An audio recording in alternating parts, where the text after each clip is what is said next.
and welcome back to Imagine with Royce. If you're new here, hello and welcome. My name is Royce. I'm a painter, sculptor, and a collector. Today, Splash Mountain fans, this one's for you. I am taking all of my Splash Mountain figures out of the archives to show you, and I have a special surprise at the end. So sit back, relax, dreamers, as we look at some old Splash Mountain friends.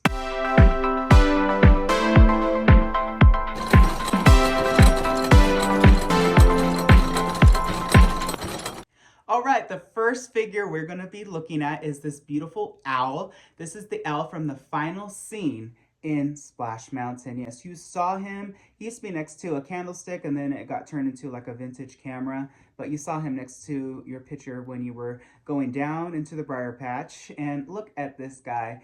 I confused him for a little bit with the Hoot Gibson owl, but this is the owl from Splash Mountain. So a lot of you are going to be wondering, like, okay, how did you replicate these pieces so close? Well, do remember that I had a little bit of a, let's just say, help with that, because I got to see the original documentation, color callouts, and even the patterns for the fur on these guys. So I was able to recreate him pretty accurate. Even the size is a 1-to-1 replica. So this is the first figure. And did you miss him? Well, here he is. I hope that all of you Splash Mountain fans are going to get your fix today. Next up, we're going to look at Mr. Bluebird. You know, looking back at Splash Mountain and my time working on all of those beautiful animatronics, Mr. Bluebird is definitely one of them that is high up there on my list, especially now because he's no longer in the parks. And it's just kind of sad when I think about the iconic music that played in Critter Country, the timeless tale. And you know what? I just am so grateful and thankful for the opportunity I had to work on these figures. So next up, let's look at the Mother Possum. All right, let's look at Mama Possum.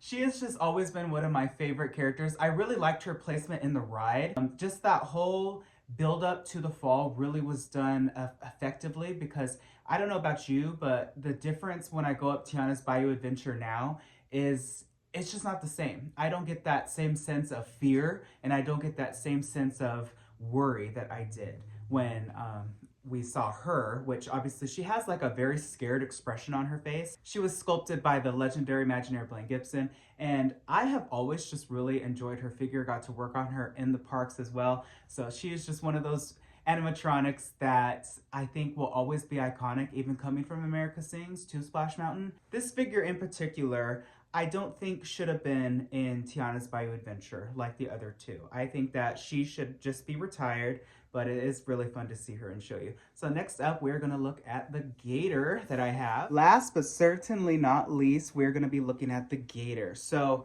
in Disney Parks history, I feel like this is one of those animatronics that should have been in the, not necessarily the finale scene, but just in the bayou scene, in the show building, maybe right after you see the band playing. Why couldn't these be included in that band? Tiana should have been with the Gator band. If you agree with me, let me know, because I'm not mad, I'm sad, because these figures are just beautiful. Again, these were in America Sings, and I think that they should have been included somewhere in Tiana's Bayou Adventure. I think that the figures are whimsical, they're fun, they're iconic, and they need to come back to Disney Parks. So who's to say that later on they can't be reintroduced back into the attraction? But yes, the Gator Band has just been always one of my all-time favorites. I got to work on an actual Gator animatronic in Splash Mountain, and that was just really nerve-wracking for me. I always knew when it hit me, when I got really nervous, and I felt a lot of pressure when I got to work on a figure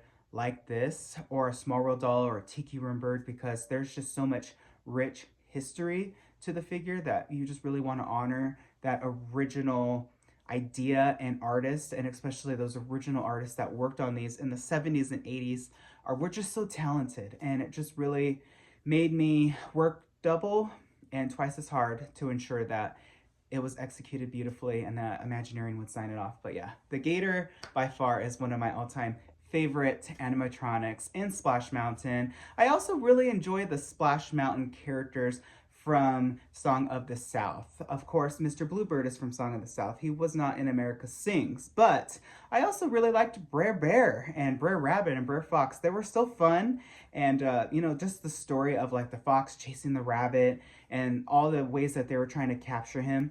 It was just such a clever use of those old animatronics, and on top of that, it was a really fun way to introduce a log ride into Disneyland, which is something that, from what I heard from Tony Baxter, was definitely needed and wanted for Disneyland parks. So that is my video. I hope that you enjoyed this. If you did, please let me know. Hit subscribe and ring that bell icon. That way you're notified whenever I upload a new video. I wish you all a wonderful day. Be nice to one another, and always remember, dreamers, not only to follow your dreams, but to chase them. I'll catch you in the next one.